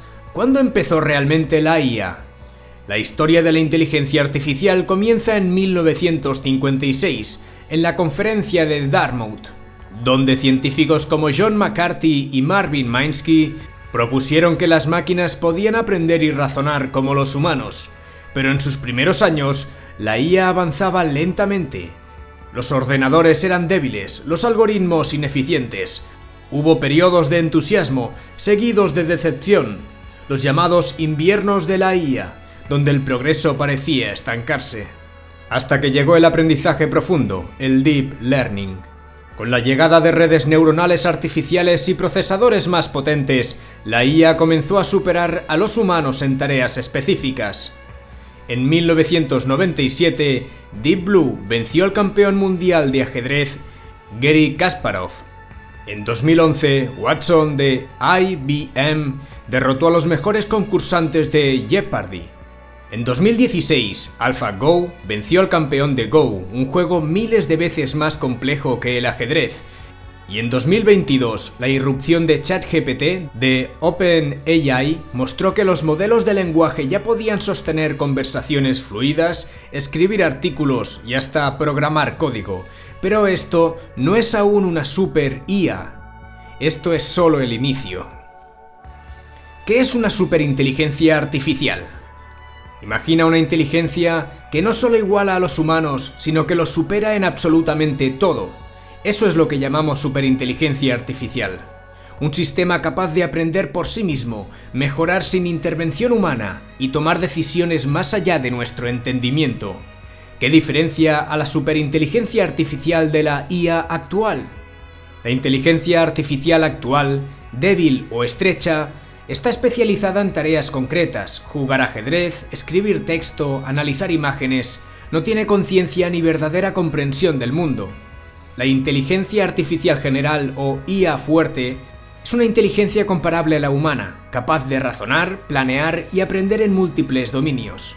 Pero la super IA es más inteligente que cualquier humano en absolutamente todas las áreas. Es capaz de mejorar su propio código, evolucionar y superar cualquier límite intelectual. El problema, como advierte Nick Bostrom, es que una vez que alcancemos la inteligencia artificial general, la transición a la super IA podría ser casi instantánea. Potencialidades y beneficios de una superinteligencia artificial. ¿Y si en lugar de temerle, la super IA fuera la clave para resolver los problemas más grandes de la humanidad? Según expertos como Eric Horwitz y Sam Altman, una super IA bien utilizada podría traer enormes beneficios, como avances en medicina, diagnósticos instantáneos y tratamientos personalizados, y erradicación de enfermedades antes incurables. Al respecto de la crisis climática, optimización de energía y reducción de emisiones, desarrollo de materiales sostenibles y reciclaje eficiente. En cuanto a la revolución científica, simulación de teorías complejas en minutos en lugar de décadas y posibilidad de resolver problemas fundamentales de la física y la biología. Y en la automatización y la productividad, trabajo automatizado con eficiencia superior y la posible reducción de la jornada laboral a mínimos históricos. En un escenario positivo, la super IA podría liberar a la humanidad de sus mayores problemas y abrir la puerta a una nueva era de bienestar. Pero, ¿y si sale mal? Los riesgos y amenazas de una superinteligencia artificial. Aquí es donde el entusiasmo se convierte en preocupación, porque si la IA llega a ser más inteligente que nosotros, ¿qué garantías tenemos de controlarla?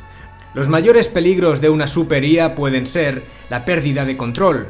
Como advierte Eliezer Yudkowsky, una IA que evoluciona por sí sola podría llegar a ignorar nuestras órdenes. Desempleo masivo. Según María Ángeles Durán, la automatización extrema podría crear desigualdades brutales si no se regula. La manipulación y desinformación.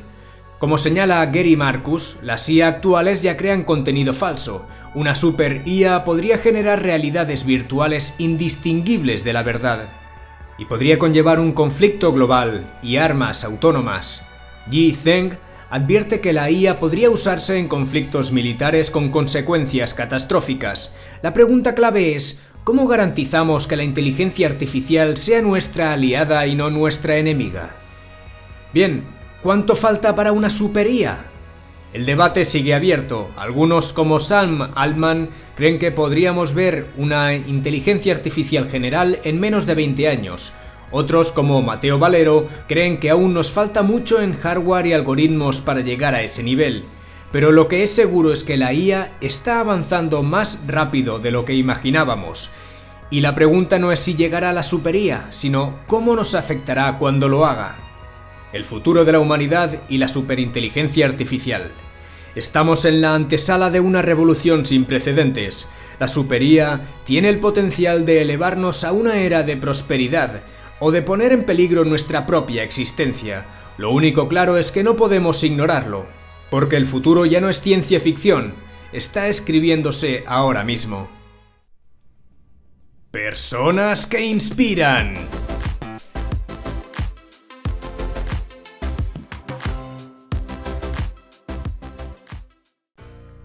Lecciones de vida del Teniente Colombo y Peter Falk. Corrían otros tiempos, tiempos en los que el mundo no se arrastraba como un mendigo moral pidiendo perdón por existir. Había series que no necesitaban algoritmos para decirte qué debías pensar. Había personajes que no eran panfletos con patas, sino seres humanos de carne y hueso, con sus virtudes y defectos, con su grandeza y su miseria. Y entre ellos, un hombre destacaba sin necesidad de aspavientos, sin discursos grandilocuentes, ni tramas rebosantes de justicia social impostada. El teniente Colombo. No era guapo, no tenía un coche de lujo, no era un genio excéntrico con traumas forzados, ni soltaba frases profundas a cada minuto, como si de una cuenta de Twitter motivacional se tratase. Era un hombre sencillo, con una gabardina vieja, un puro en la boca y una forma de andar que parecía pedir disculpas. Pero si eras un criminal, sabías que estabas jodido en cuanto ponía los ojos en ti. Hoy, en Personas que Inspiran, hablaremos del último gran detective de la televisión, pero también hablaremos del hombre que le dio vida, Peter Falk, un actor que hizo de la persistencia su bandera y que, en los tiempos actuales, probablemente sería despreciado por las élites culturales que premian la corrección política sobre el talento real. Este es un homenaje a un mundo que ya no existe. El detective que no era un héroe, pero siempre ganaba. Hay detectives que necesitan explosiones y persecuciones, otros frases lapidarias. Colombo no necesitaba nada de eso, solo tenía que aparecer en escena, hacer una pregunta incómoda, sonreír con aire distraído y sacar su libreta como si anotara la lista de la compra. Los asesinos lo miraban por encima del hombro, creían que se lo iban a quitar de encima con un par de excusas y una copa de vino. Idiotas. Colombo no era brillante porque supiera más que nadie, era brillante porque sabía esperar. Sabía que el ego es el peor enemigo del culpable, sabía que la gente se delata sola cuando se cree más lista que los demás. Y cuando su presa ya estaba convencida de su propia impunidad, cuando todo parecía olvidado, entonces, con su mano en la puerta y su cara de despistado, el teniente Colombo decía las palabras que helaban la sangre. ¡Solo una cosa más! Ese era el momento exacto en que el asesino sentía como el suelo se abría bajo sus pies. ¿Por qué Colombo nos sigue enseñando lecciones de vida? Vivimos en una era de falsos profetas, de lecciones morales baratas, de historias donde los protagonistas no pueden cometer un error porque un comité de diversidad en Hollywood decidió que los personajes solo pueden ser ejemplos de virtudes progresistas. Colombo, en cambio, nos enseñó lo contrario, que la fuerza está en la paciencia, en la humildad, en el trabajo bien hecho sin necesidad de aplausos. La humildad como estrategia. Colombo no era el tipo que entra en la sala imponiendo respeto, más bien parecía que se había equivocado de sitio, pero esa humildad era su arma secreta, porque los idiotas siempre subestiman a los hombres sencillos. La importancia de los detalles. Mientras otros buscan la gran revelación, Colombo sabía que la verdad está en las pequeñas cosas: una copa movida, una palabra fuera de lugar, una reacción innecesaria. El arte de la persistencia. No era el más rápido ni el más fuerte, pero era el que nunca se rendía, y esa es la única cualidad que de verdad diferencia a los que logran algo en la vida de los que se quejan de su mala suerte en Twitter. Peter Falk, el hombre que venció todas las adversidades. Y aquí es donde el personaje y el actor se encuentran, porque Peter Falk tampoco lo tuvo fácil. Un tumor le arrebató un ojo cuando era niño, pero no permitió que la vida lo pusiera en el rincón de los lamentos. Lo rechazaron en numerosas audiciones por su apariencia. «Nunca serás un galán», le dijeron. Pero él no quería ser un galán, quería actuar. Y cuando le dieron la oportunidad de interpretar a Colombo, no dejó que nadie le dijera cómo debía hacerlo. Impuso su visión del personaje, improvisó, transformó los guiones y convirtió a Colombo en un símbolo de la televisión sin necesidad de campañas de inclusión forzadas ni cuotas ridículas. Hoy, en la industria que premia la mediocridad disfrazada de progreso, Peter Falk no tendría cabida. Demasiado libre, demasiado independiente, demasiado bueno. ¿Por qué ver Colombo hoy? Ahora nos venden entretenimiento de usar y tirar, series hechas para durar 2 temporadas y ser reemplazadas por la próxima moda, pero Colombo sigue ahí, intacto, esperando a que alguien redescubra lo que es el verdadero ingenio narrativo. con tramas inteligentes, sin panfletos. Cada episodio es una partida de ajedrez entre Colombo y el asesino. No hay giros absurdos, no hay agenda, solo buenos guiones y mejor interpretación. Un ritmo que invita a pensar. No hay edición frenética, no hay fuegos artificiales, solo una historia que se desarrolla con calma, dejando espacio para la duda y la observación. Y un mundo donde la inteligencia gana al engaño. Hoy nos venden la idea de que el que grita más fuerte tiene razón. Colombo nos recordaba que el silencio y la paciencia son armas más letales que cualquier discurso incendiario. Un legado que nunca morirá. Colombo no necesitó redes sociales, ni trending topics, ni efectos especiales. Solo necesitó una gabardina vieja, un puro y una mente afilada. Y Peter Falk no necesitó que le regalaran nada, se lo ganó todo con talento y trabajo. Así que la próxima vez que alguien te diga que el mundo le debe algo, quejarse en lugar de hacer, recordar que la culpa es del sistema, dile que mire a Colombo, dile que mire a Peter Falk. Porque el verdadero éxito no se grita, se demuestra. Dice el novio, esta noche te lo voy a comer todo. Y ella, pues tengo bacalao con tomate. Y dice, no me has entendido. Y ella, ni tú a mí. Marie Curie. Ciencia, determinación y el engaño del wokismo.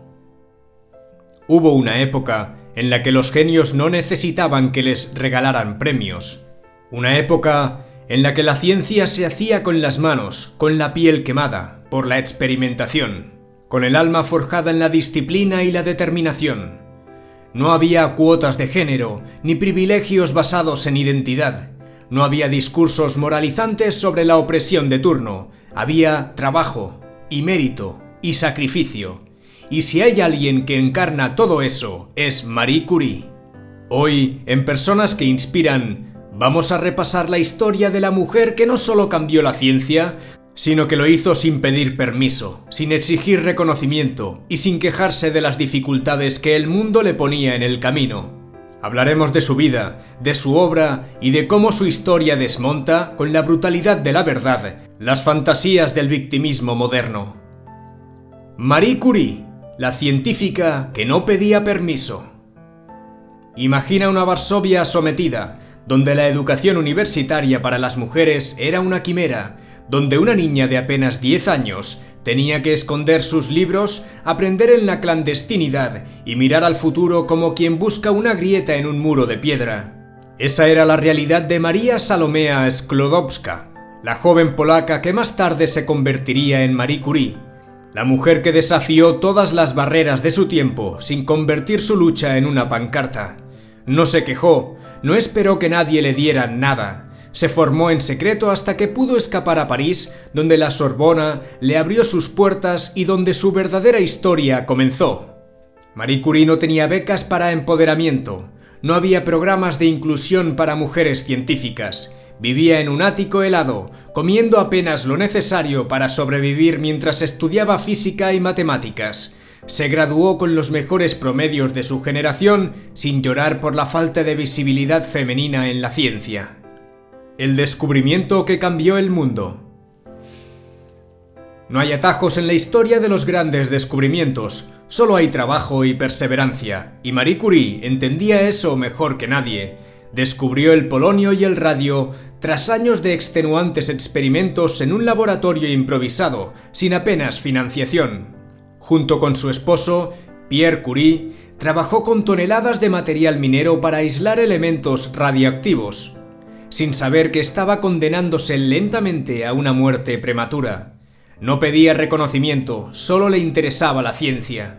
En 1903 le otorgaron el Premio Nobel de Física, pero los suecos querían dárselo solo a su marido. Pierre Curie tuvo que insistir en que su esposa era tan merecedora como él.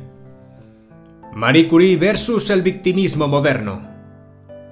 Si Marie Curie viviera hoy, los gurús del feminismo woke intentarían apropiarse de su figura. La presentarían como una víctima del patriarcado, como un símbolo de la lucha contra la opresión masculina.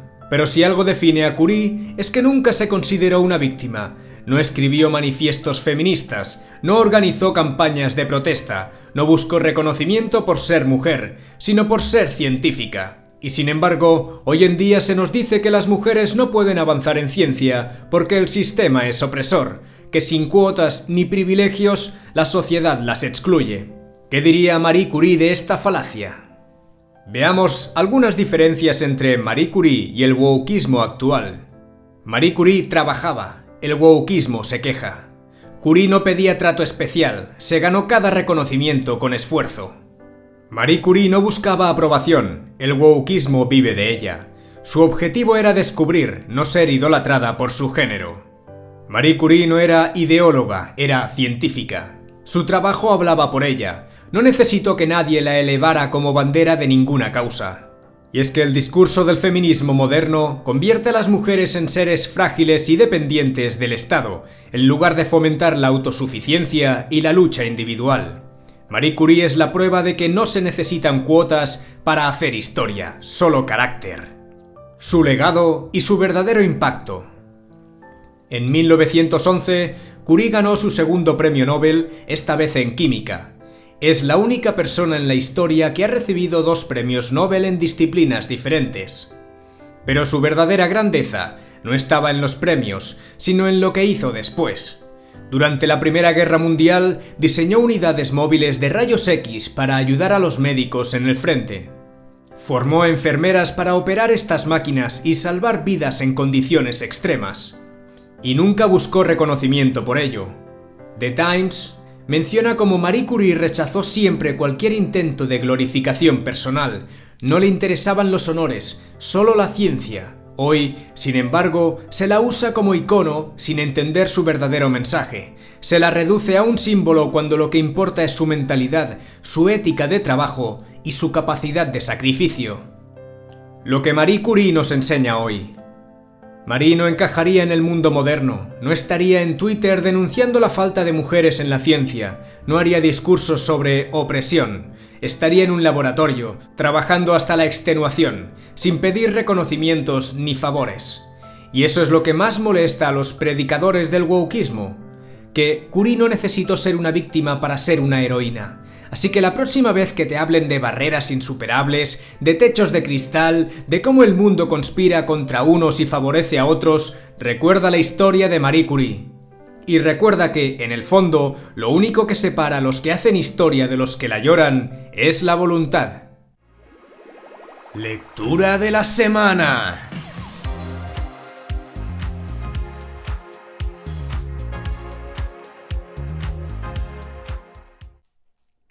«1984.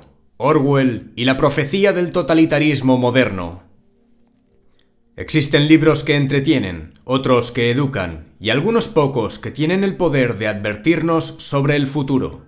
Y luego está 1984, una novela que dejó de ser ficción para convertirse en realidad. Orwell no escribió una distopía al azar, no creó un mundo imposible. Se limitó a observar su tiempo, a ver cómo los totalitarismos manipulaban la verdad, cómo la propaganda convertía las mentiras en dogmas, cómo el miedo y la vigilancia se transformaban en armas de control.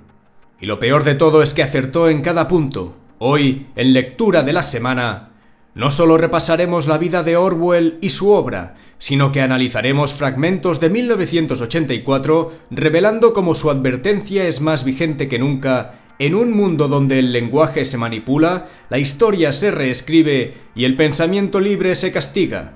Si crees que vives en una sociedad libre, este episodio te hará replanteártelo. George Orwell, el hombre que entendió el poder. Para entender 1984, primero hay que entender a su autor, Eric Arthur Blair, más conocido como George Orwell. Orwell no era un intelectual de despacho, no era un burócrata de la palabra, ni un escritor de academia. Fue un hombre que vivió en las trincheras, que combatió con fusil en mano en la Guerra Civil Española y que casi muere en Barcelona a manos de sus propios aliados. Fue allí donde entendió que el totalitarismo no tenía solo un color. Tanto el fascismo como el comunismo podían llegar al mismo destino, una sociedad donde la verdad ya no importaba, donde solo existía la versión del poder, y esa idea lo perseguiría hasta el final de su vida. Hay dos obras clave de Orwell.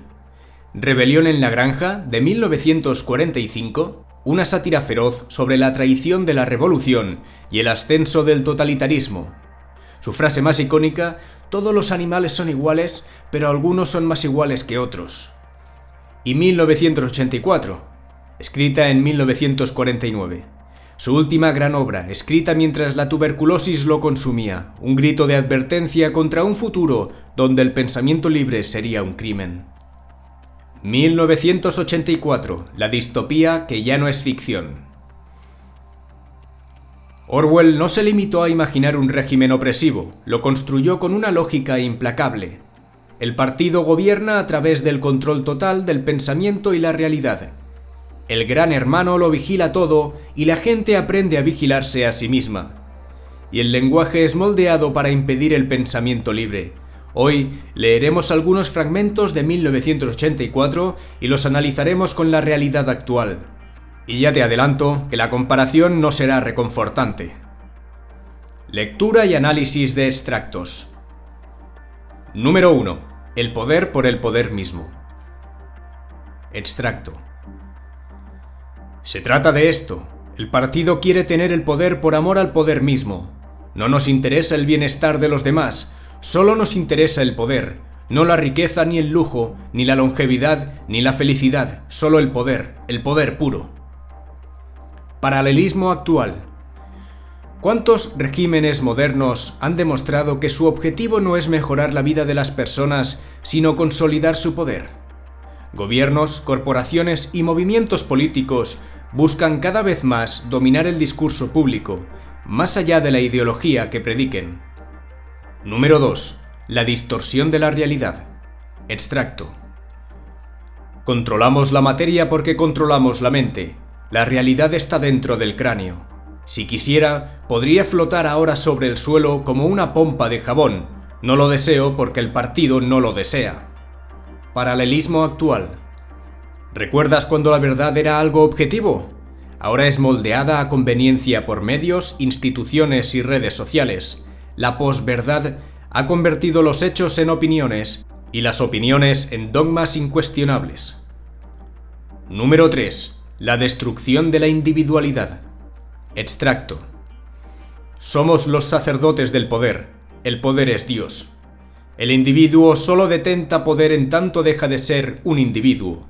Ya conoces la consigna del partido. La libertad es la esclavitud. Paralelismo actual. Hoy se nos dice que el individuo no importa, que el colectivo lo es todo. Quien no se alinea con la corriente correcta es cancelado, silenciado o acusado de intolerante. Número 4. La represión como norma. Extracto. El poder radica en infligir dolor y humillación. El poder está en la facultad de hacer pedazos los espíritus y volverlos a construir dándoles nuevas formas elegidas por ti. Paralelismo actual. La censura no solo ocurre a nivel estatal, también existe en la presión social, en las redes, en los espacios donde la disidencia es castigada con el ostracismo. Número 5. Un mundo de odio como meta. Extracto. No habrá lealtad, no existirá más fidelidad que la que se debe al partido, ni más amor que el amor al gran hermano. Paralelismo actual. Se ataca la familia, la tradición, la cultura que ha dado sentido a las sociedades. Se reemplazan valores universales por adhesión ciega a ideologías efímeras. Número 6. La imposibilidad de la rebelión. Extracto. El partido no puede ser derribado por ningún procedimiento. Las normas del partido, su dominio es para siempre. Paralelismo actual. En muchos lugares, el poder ha perfeccionado sus métodos para que la disidencia no tenga fuerza real. Las sociedades se fragmentan en conflictos triviales, mientras los verdaderos centros de poder permanecen intactos. Y número 7. El espíritu del hombre como última resistencia. Extracto. No sé, es lo que creo. Sé que fracasaréis. ¿Hay algo en el universo? No sé lo que es. ¿Algún espíritu? ¿Algún principio? contra lo que no podréis. Paralelismo actual. La verdad y la libertad siempre encuentran formas de abrirse paso, incluso en los tiempos más oscuros. La resistencia cultural es el último bastión contra la manipulación total. Orwell no se equivocó, ¿y nosotros? 1984 no es solo un libro, es una advertencia. El Gran Hermano no es solo un personaje, es una realidad que nos vigila cada día, en cada pantalla, en cada discurso filtrado para que pienses lo correcto. La pregunta no es si Orwell tenía razón, la pregunta es si aún nos queda tiempo para evitar que su profecía se haga definitiva. Y así llegamos al final de este episodio, pero no al final del viaje.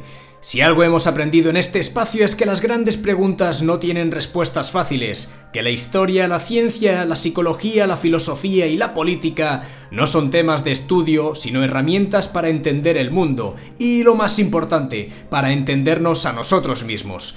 Cada tema que hemos tratado aquí no es una conclusión, sino una puerta abierta. Un punto de partida para seguir cuestionando, investigando y construyendo nuestras propias ideas. Este podcast no sería nada sin ti, sin la comunidad que lo hace crecer, que debate, que aporta, que no se conforma con lo que le dicen. Si valoras este contenido y quieres que sigamos explorando juntos, únete a El Nexo, la comunidad del canal de YouTube. Por solo 2,99 € al mes, formas parte de un espacio donde el pensamiento crítico es la norma, donde hay contenido exclusivo y donde podemos seguir construyendo este refugio para la razón y el conocimiento. Pero si aún no puedes unirte, al menos suscríbete al canal, deja tu like y tu comentario. Los leo todos, sí, cada uno, me gusten o no, porque este no es un podcast de un solo lado. Esto es una conversación, una comunidad. Y una última cosa, no creas nada sin cuestionarlo antes. No te conformes con verdades cómodas. No aceptes lo que te dicen sin contrastarlo, porque la verdadera libertad no está en las palabras bonitas ni en los discursos prefabricados. La verdadera libertad está en pensar por uno mismo. Nos escuchamos en el próximo episodio de EMCO Producciones. Hasta entonces, vigila lo que piensas, porque el pensamiento libre sigue siendo la mayor amenaza para los que temen la verdad.